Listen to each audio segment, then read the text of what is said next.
The human space station was never quiet. Engines hummed in the walls. The smell of metal and cooked food mixed in the air. Voices came from every direction. Traders shouting prices. Children running between stalls. Security guards scanning. The crowd. Eli was just another face in that crowd. He was on his way to buy fuel cells for his ship. Nothing unusual, just another busy day. But then, he saw her. She was sitting on the cold floor in the far corner of the market. Small, thin, and covered in dirt. Her hair was tangled, her clothes torn. Her skin had a strange shimmer under the dust. Not human skin, but not like any alien Eli had seen before. People walked around her like she was not even there. Some glanced, then quickly turned away. Others muttered to each other, shaking their heads. One man whispered to his friend, "That's the cursed one, don't go near her." Another woman hissed, "She's trouble." Dangerous trouble. Eli slowed his steps. There was something about her. She wasn't begging. She wasn't crying. She just sat there, staring at the floor, but her hands were shaking, and on her left wrist a small metal band was blinking with a slow red light. He stopped for a moment. The red light pulsed like a heartbeat. It felt wrong. But nobody else seemed to notice. Or maybe they just didn't want to notice. A group of children ran past. One of them pointed at the girl and laughed. She didn't look up, but Eli saw her lips move, whispering something too quiet to hear from the corner of his eye.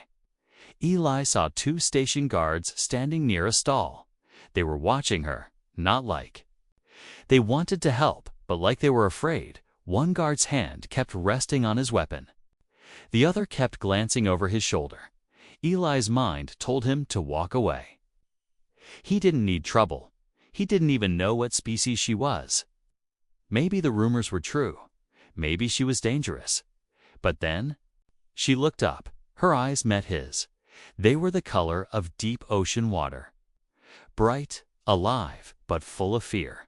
Her lips moved again. This time, Eli heard one word in broken human standard. Help. It was soft, almost lost under the market noise. But it hit him like a heavy weight. Nobody else reacted. Nobody else cared. Eli looked at the guards again. They were walking toward her now. Slow, careful steps. Like she might explode if they moved too fast. The girl's shaking hands gripped. Her knees, her gaze, stayed locked on Eli. Her whisper came again, a little louder. Help. Please. Eli felt a knot in his stomach. He knew the smart choice. Walk away. Buy the fuel, leave the station. But something inside him refused. He stepped forward. The nearest stall owner grabbed his sleeve. Don't touch her. The man warned, she's not safe. Eli pulled his arm free. I'll take my chances, he said. The guards were only a few steps away now. The girl's breathing was fast. Her eyes darted from Eli to the guards and back. The red light on her wrist blinked faster. Eli crouched in front of her. My name is Eli, he said slowly. She tilted her head like she was trying to understand. Then she whispered again. Help. He reached out a hand. Her fingers hesitated, then touched his. Her skin was warm, warmer than a human's, almost like she had a fever. The guards shouted, "Step away from her." Now, Eli ignored them. He pulled her to her feet. She stumbled, but held on to him. Gasps came from the crowd. Someone yelled, "He touched her." The guards started running. Eli didn't wait. He pulled the girl into the nearest alley between two stalls. The sound of boots followed them.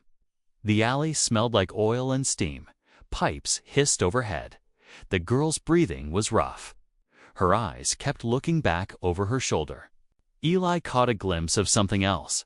Not just the guards chasing them, but two tall figures in black armor at the far end of the market. They weren't station security. They were something worse. The red light on her wrist was now almost flashing. Eli didn't know what it meant, but he knew one thing for sure. This girl was in serious danger. And now? So was he. They turned another corner. The The crowd noise faded behind them. Eli's mind raced. Who was she? Why was she being hunted? And what was on that blinking band? But the only thing he knew right now was this. He had made a choice. He had touched the dirty alien girl when no one else would. And there was no going back. Eli's boots pounded on the metal floor. The girl's small hand was in his, warm and trembling. The noise of the market was behind them now. Replaced by the hum of station machinery, steam hissed from vents overhead. And the smell of burnt coolant filled the air. They ran until the alley ended in a crossway. Eli stopped, breathing hard. The girl leaned against the wall, her chest rising. Fast, her wide eyes darted left and right, like she expected danger from every direction. From behind them came the heavy echo of boots.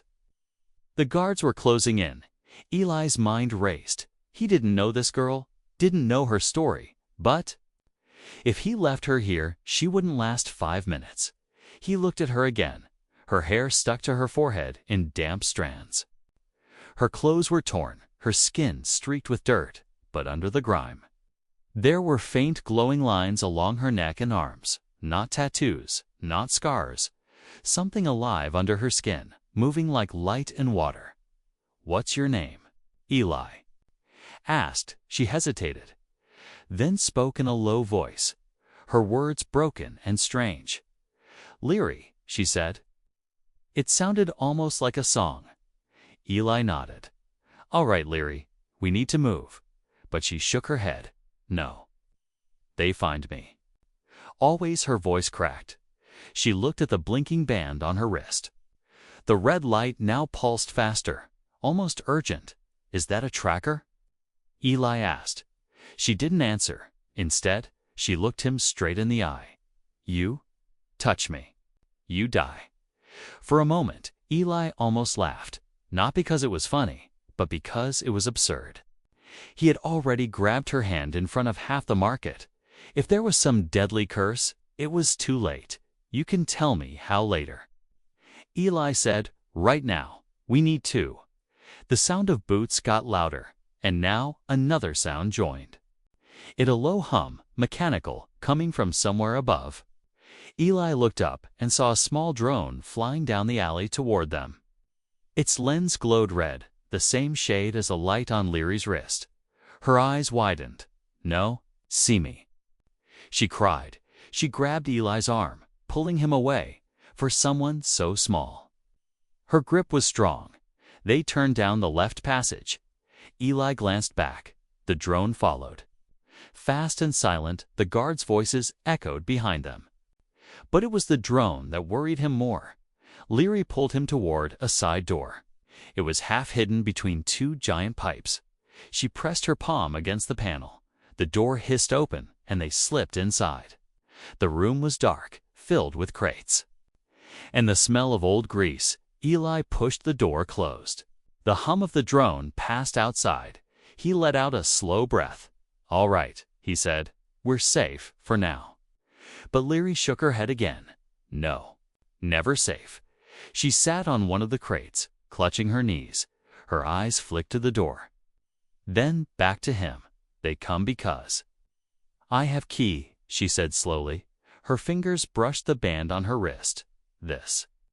Not tracker. It. Lock. Lock for what?" Eli asked. Her gaze dropped to the floor. She whispered a word he didn't understand. Then she looked up and repeated it in broken human standard. "4. The gate." Eli frowned. He had heard the word before, not in person, but in old spacer rumors. The gate was supposed to be some kind of ancient alien passageway, a thing of legends. No one knew if it was real. But every story about it ended badly. "Why would they want you?" Eli asked. "Because I can open," she said simply. "And when they open, bad thing come." Before Eli could ask more, the sound of metal shifting came from the vent above. Leary froze. A thin red beam of light slid through the vent slits. Scanning the room, Eli grabbed her hand and pulled her toward another door at the back. They slipped out into a narrow service tunnel. The air here was cooler, the lights dim and flickering. Leary stumbled, but Eli kept moving. He didn't know where the tunnel led, but anywhere was better than here. "Why me?" Eli asked as they ran. "You could have asked anyone for help in that market." Leary shook her head. "Others." "Look away," she said. "You?" "Not look away." Eli didn't answer. He remembered her eyes meeting his, that quiet word. Help cutting through the noise. He had made a choice, and now there was no turning back. At the end of the tunnel was a ladder. Eli climbed first, then helped Leary up. They emerged into a forgotten maintenance deck, dusty and silent. Below them, through the grated floor, the market was a blur of lights and movement. Eli looked at her. "All right, Leary, I'll help you. But you're going to have to tell me everything."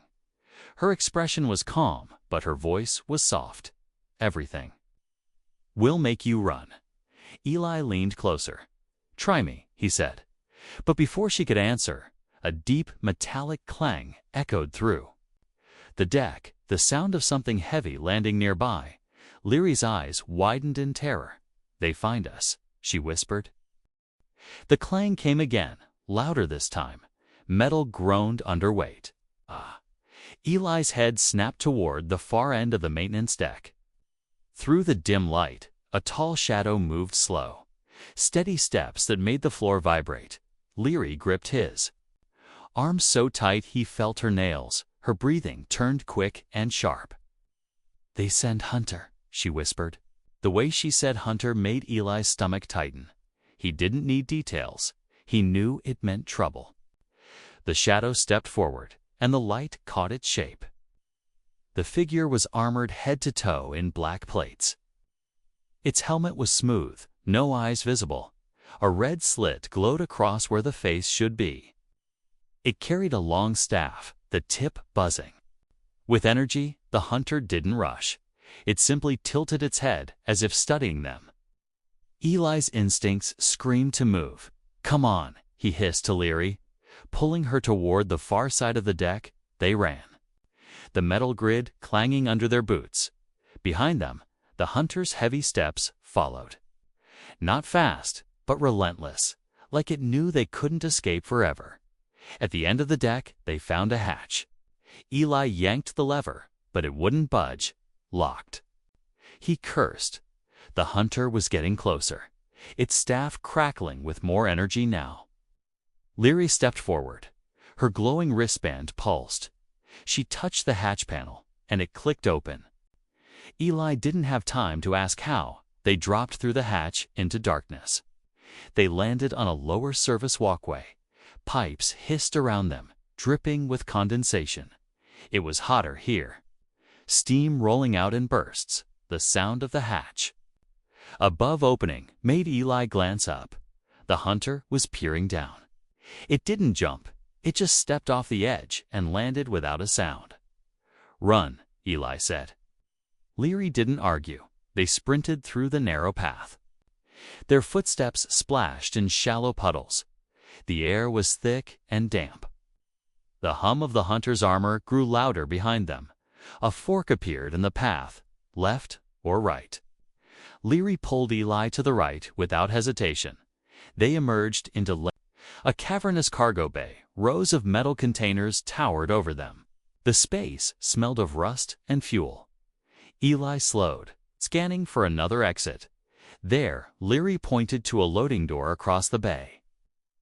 But before they could reach it, a sharp whine filled the air. A small drone swooped down from above. Its red eye locked onto Leary. "Not again," Eli growled. He grabbed a loose metal rod from the floor. As the drone dived, he swung hard. The rod smashed into it, sending it spinning into the wall with a shower of sparks. But the noise had given them away from the shadows at the far end of the bay. Two more figures stepped out. Not hunters, but armed station enforcers. Blasters in hand, one shouted, "Stop! You're under arrest." Eli didn't stop. He grabbed Leary's hand and darted between the cargo containers. Blaster shots cracked through the air. One hit a container beside them, sending hot metal fragments spraying. They zigzagged between the rows, the enforcers. Voices echoed, "She's priority. Don't lose her." Leary pulled Eli toward a small maintenance lift. She slapped her hand on the control. The lift shuddered and began to rise.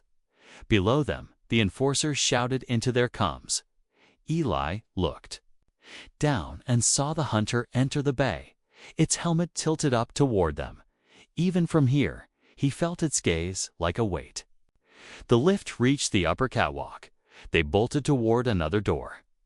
The hunter didn't follow up. Instead, it raised its staff. A pulse of energy shot out. It hit the catwalk support beam. And metal screamed. The floor under them lurched. Eli almost lost his footing. The catwalk tilted dangerously. "Go!" he shouted, pushing Leary toward the door. She stumbled through just as the catwalk tore away from the wall. Eli dived after her, landing hard on the other side. Behind them, the catwalk crashed into the cargo bay floor. They were in another narrow hallway now. Dim lights flickered above. Leary's face was pale. Her eyes darted to the band on her wrist. The light was no longer blinking slowly. It was pulsing in a fast, steady rhythm. "What happens when it reaches the end?" Eli asked. She looked at him for a long moment. Then, "Gate will open," she said quietly, "and nothing will stop it," before Eli could respond. The hallway shook violently. Somewhere deep in the station, alarms began to howl. Red lights flashed overhead. An automated voice spoke in multiple languages. "Warning, unauthorized breach detected. All sectors on lockdown." Eli's pulse quickened. Whatever was after Leary was forcing the station into chaos. And they were running out of places to hide. He grabbed her hand again. "All right, Leary, time to get off this station." Her lips pressed into a thin line. She didn't argue, but as they ran toward the docking bays, Eli noticed something. The pulsing light on her wrist was syncing perfectly with the blare of the station alarms. Like they were connected, and that meant the thing chasing them might already know exactly where they were. The docking bay was not what Eli expected. Instead of the busy, noisy place it should have been, it was almost empty. Only a few maintenance spots rolled between the small ships. The usual traders and travelers were gone. The lockdown alarms still flashed red above, bathing everything in warning light. Eli pulled Leary into the shadow of a half-loaded cargo freighter. Her breathing was uneven, her eyes scanning every corner. For a moment, neither of them spoke. Then Eli crouched down so they were at eye level. "Leary, I need to know what's going on," he said. "You keep saying they find you." "Why? What's on your wrist?" She hesitated. Her gaze dropped to the band. The red light pulsed slowly now, as if calming down, but it still gave off a faint hum. "It is old," she said finally. "Older than your station." "Older than your world." Eli frowned. "That's not an answer," he said. Leary shook her head. "You will not believe. Try me," he replied. He wasn't sure why, but something in him needed the truth, even if it sounded like madness. Leary sat down on the cold floor, curling her knees to her chest. She spoke slowly, her words broken, but clear enough. "My people, keep the gate," she began. "Gate is not door. Not like human make. It is path. To place that should not be." Eli tried to picture it. A gate that wasn't really a door, but before he could ask, she continued. "Long ago, before humans walk stars, others try to open it. When it open, sky change, things come. Through things that eat light, we close it, but key must be carried. Always, I am key." She touched the band on her wrist gently, almost like it hurt her.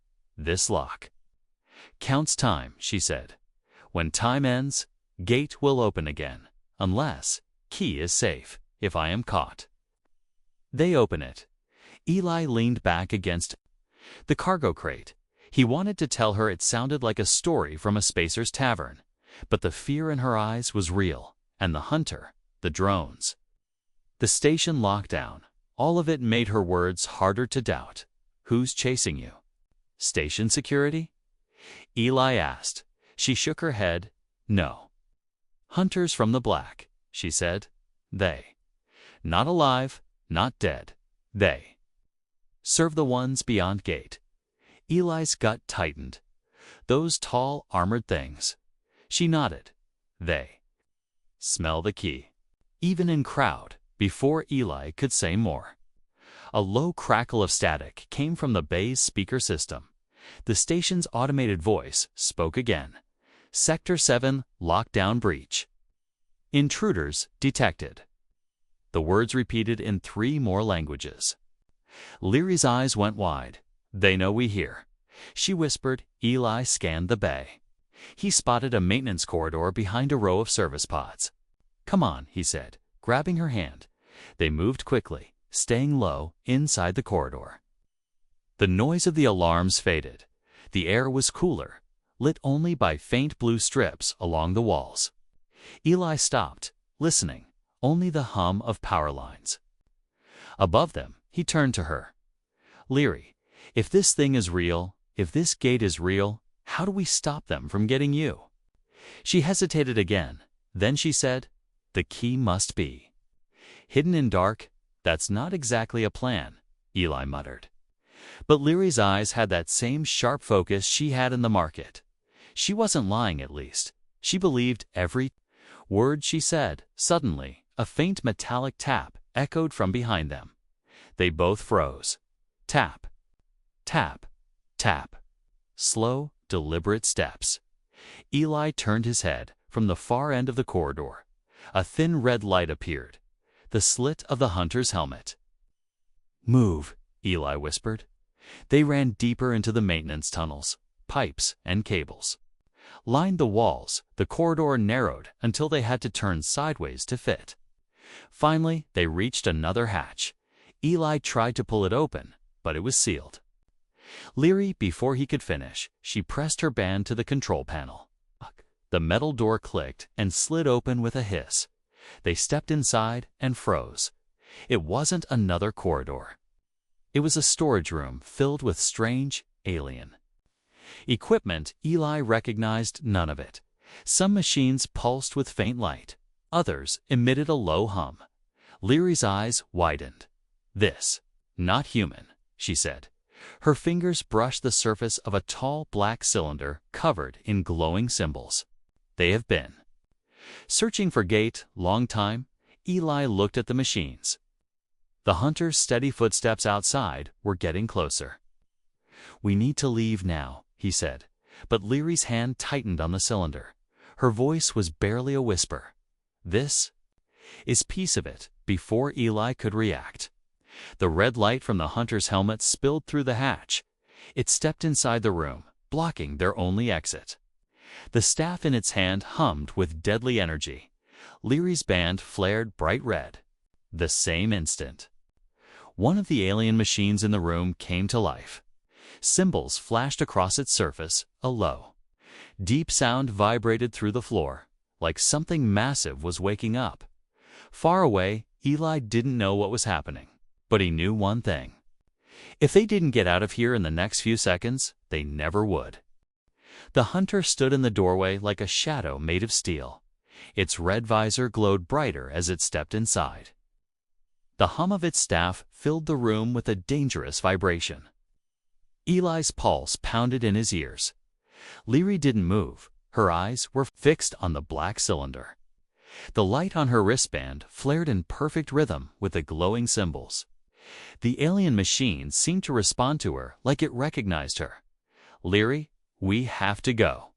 Eli hissed, but she shook her head slowly. This is my memory, she said softly. Her hand touched the cylinder, and the room seemed to flicker. For a heartbeat, Eli wasn't in the station anymore. He saw a world of pale skies and silver mountains. Strange towers reaching into clouds.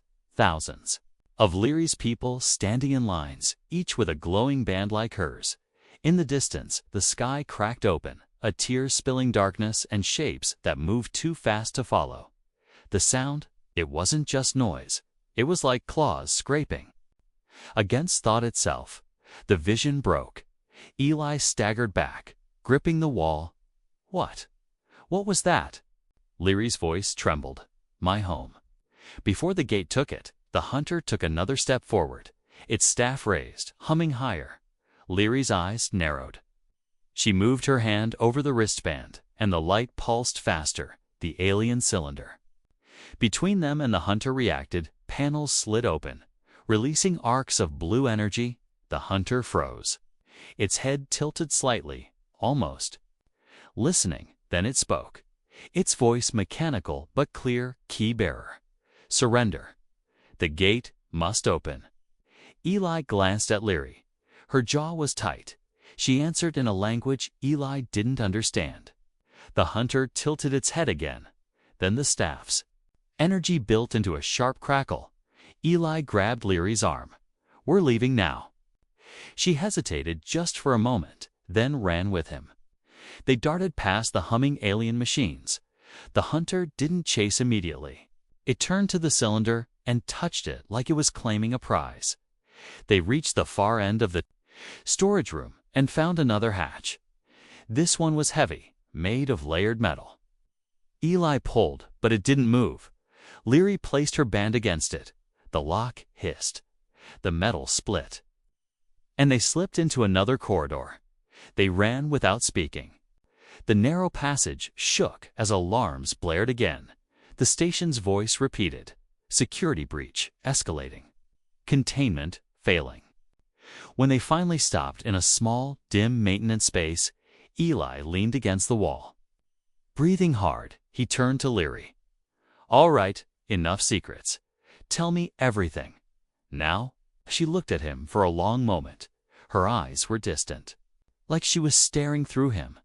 Then she spoke, her words careful. I was not born on this station. I was made. Eli blinked. Made? She nodded. My people. Last ones who guard the gate. We cannot have children. We are grown, shaped, so the key can live in us. When I was old enough, they sent me to run to keep the key far away, but hunters came. Her voice grew quieter. They caught me once, she said. They tried to take the key out. They cut, they burned. But the lock cannot be removed, so they put new lock on top. This band, now. When time ends, it will open gate whether I want or not. Eli felt a cold weight in his chest. So you've been running ever since, he said. She nodded. Every place I hide. They find they can smell the key, even in dreams. The words hung in the air. Outside, the sound of boots echoed faintly through the tunnels.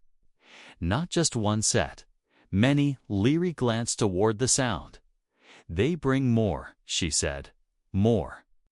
Hunters, more soldiers. Eli's thoughts raced. If what she said was true, keeping her on this station was a death sentence. Not just for her, but maybe for everyone here. We need a ship, he said. Something fast, something they can't track. Leary gave a small, humorless smile. They track me anywhere, she said. But if we move before they close ring, maybe we reach dark side. Eli didn't know what dark side meant, but he didn't have a better idea. He straightened. Then we move now. They slipped back into the tunnels. The sound of hunters' boots was louder now, coming from two directions. The lights above flickered, then went out completely. Darkness swallowed the corridor. Only the red glow from Leary's band lit the space. In that faint light, Eli saw her face calm, but her eyes. They held something heavier than fear. They held certainty. She whispered, If I am caught, Eli, don't let them open it. Before he could reply, the darkness behind them came alive with movement. Shapes glided forward. Hunters more than one. The corridor became a trap, and time was almost up. Asterisk. The corridor was pitch black, except for the sharp red glow of Leary's wristband. The pulse of light painted her face in flashes. Behind them, the hunter's heavy boots struck the floor in a slow, steady rhythm. Eli could hear their breathing. Mechanical, cold, inhuman. Go, Leary whispered. Her voice was calm. But Eli could feel her hand shaking in his. They moved quickly, their footsteps splashing in shallow water from leaking pipes. The hunters didn't rush. They didn't need to. They knew where she was. Up ahead, a faint blue glow appeared, the light from the docking bay's emergency signs. Eli's chest tightened. If they could make it to the right hangar, they might find an unguarded ship. They rounded a corner and froze. 2 station security squads blocked the path, blasters raised. Their leader shouted on the ground. Now, Eli's mind raced. If security took them, they'd hand Leary over in minutes. He didn't even think. He grabbed a loose metal panel from the wall and hurled it at the nearest light fixture. Sparks exploded, plunging the hallway into darkness. Again, run, he shouted. They dashed down a side maintenance hatch, boots clanging on the ladder rungs. The hunter steps grew louder above. Eli could almost feel them dropping into the shaft after them. At the bottom, they landed in a narrow engineering tunnel filled with steam. Pipes rattled around them, the sound of the station's engines deep and constant. Leary coughed, covering her face. "We close to reactor," she said. Eli didn't like the sound of that. One wrong move here could blow half the station apart, eh? Loud metallic slam echoed behind them. One of the hunters had dropped into the tunnel. The red slit of its helmet cut through the mist. It raised its staff. Energy crackled. The blast hit a pipe to Eli's left, sending boiling steam into the air. They sprinted, the tunnel twisting and narrowing. The band on Leary's wrist now pulsed. In a rapid, steady beat, like a countdown reaching its end. "How much time do we have?" Eli panted. 8 minutes, Leary said without slowing. Her voice was flat, like she had accepted something Eli hadn't. They reached a bulkhead door. Leary slapped her hand against the control panel. The door groaned and slid open, just enough for them to slip through. They found themselves in a large storage bay lit by harsh white lights. Rows of supply crates stood stacked to the ceiling. Eli scanned for another exit. "Their freight elevator," he pointed. They ran for it, halfway there. The elevator doors opened and another hunter stepped out. Its helmet turned toward them instantly. Leary's eyes narrowed. She yanked Eli toward a stack of crates, pulling him out of sight just as the hunter's staff cracked with energy. The blast hit the floor where they'd been a second earlier. The smell of scorched metal filled the air. "Can we climb?" Eli asked. Leary nodded, and they scrambled up the crates. The metal groaned under their weight. Below, the hunter paced slowly, tracking the sound of their movements. At the top, they found a narrow catwalk leading toward another corridor.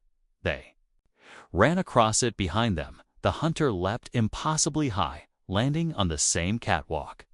It moved faster now, closing the gap with each step. The corridor ahead opened into the docking bay. Ships sat ready on their pads, but most were locked or under guard. Eli spotted a small Lowther shuttle in the corner, half covered by a maintenance tarp. "That one," he shouted. Leary didn't hesitate. They jumped from the catwalk onto the deck below. Rolling hard on the metal floor, the hunter landed behind them with a deafening clang. Its staff swung in a wide arc. Eli felt the air burn as it passed inches. From his back, they dove under the shuttle's open cargo ramp. Inside, the cockpit was dusty but functional. Eli slid into the pilot's seat and began powering up the engines. "Please tell me you know how to fly this," Leary said. "Enough to get us killed." Eli muttered. The consoles lit up, the hum of the reactor building. The docking bay doors began to close. A mechanical voice echoed. "Lockdown in effect. Launch unauthorized." "Not today," Eli growled. He pushed the throttle. The shuttle lurched forward. The hunters appeared at the base of the ramp. Their staffs raised. One fired. The blast hit the wall beside the shuttle, showering sparks. Eli jerked the controls, lifting the shuttle off the ground. The closing doors left only a narrow gap. Eli shoved the throttle to maximum. The shuttle roared forward, scraping the edges as it burst through into the blackness of space. Alarms screamed in the cockpit, warning of pursuit. Leary looked at the band on her wrist. The red light now burned without blinking. Her voice was quiet but sharp. 5 minutes, she said. Eli didn't need to ask what she meant. He set a course away from the station behind them. Small black shapes launched from the bay, hunters in pursuit. "Where's the dark side you talked about?" Eli asked. She pointed toward a massive, dead moon floating in the distance. Its surface was cracked and jagged. "That," she said, "shadows their hide, even the key." "Maybe?" Eli glanced at her. "Maybe?" Her lips pressed into a thin line. "The gate. Feels close here," she said. Eli tightened his grip on the controls. They were running out of time, and the real danger might not even be behind them anymore. The dead moon filled the shuttle's front view. Its jagged surface looked like it had been clawed apart by something huge. Cracks ran for miles, glowing faintly as if something deep inside was still alive. The moon gave no radio signal, no beacon. Just silence. Eli kept the shuttle low, skimming the black craters. The hunter ships followed behind, small, fast craft, black as shadow, almost invisible except for their thin red lights. Every few seconds, a pulse shot past the shuttle. Shaking its hull, "How much time?" Eli asked.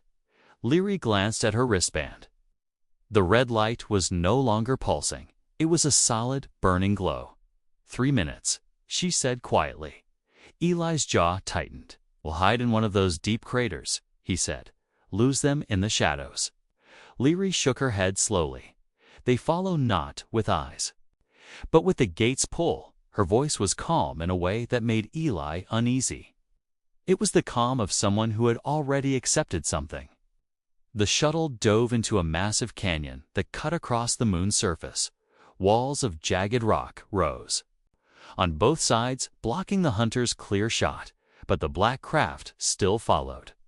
Weaving through the canyon's twists, Eli pushed the engines harder. The hull rattled like it might split apart.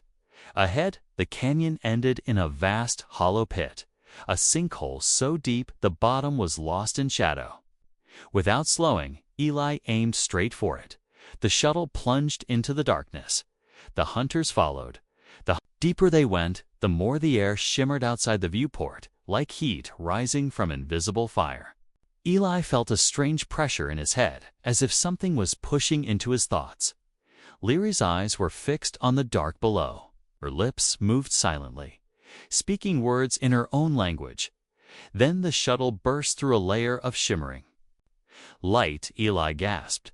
They were no longer inside the moon. Instead, they floated above an impossible space, a huge black ocean, stretching in all directions, lit only by faint stars far above. The water didn't move. It was still, like it was. "Waiting? What is this?" Eli asked. Leary's voice was almost a whisper. "This is where the gate breathes." The hunter ship slowed behind them, forming a half circle. They didn't fire. They didn't need to. Eli felt the pressure in his head grow. Stronger not from them, but from the black ocean below. 1 minute, Leary said. She unbuckled her seat strap and stepped toward the cockpit glass. Her glowing wristband lit her face. Eli reached out. "What are you doing?" She looked back at him. "If I jump, the key goes with me." Eli's breath caught. "You mean you'll?" She nodded. They cannot open what they cannot reach. The black ocean below began to ripple, slow at first, then faster. Shapes rose just beneath the surface, huge, twisting forms like tendrils or wings. A deep, hollow sound echoed through the shuttle, not through the speakers, through the air itself. Eli's instincts screamed to run, but there was nowhere to run. The hunters stayed in their half-circle, watching, waiting. They didn't move to stop her. Almost like they knew they didn't have to. 30 seconds, Leary said. She placed her hand on the cockpit glass. The glow from her band spread across. The surface like cracks of molten light. The black ocean responded. A massive whirlpool opening directly below them. From its center, a blinding light shone upward. Not warm light, cold, sharp, alive. Eli grabbed her shoulder. There has to be another way. Her eyes met his for the first time since they met. She smiled, small, tired, but real. You touched me when no one would, she said. Now you must let me go. The band's glow was almost too bright to look at. The shuttle's alarms blared in a high-pitched wail. The hunters' red lights flared. And then the countdown reached 0. The black ocean exploded upward. A column of dark water and cold light swallowed the shuttle. Eli was thrown from his seat. The last thing he saw was Leary stepping into the light, her figure dissolving into it. The hunter ships were pulled in two. The whirlpool collapsed. Everything went black when Eli opened his eyes. The shuttle was drifting in empty space. The dead moon was gone. The hunters were gone. Only the stars remained, and on the pilot's console, Leary's glowing wristband lay in silence, its light gone, but faintly warm to the touch.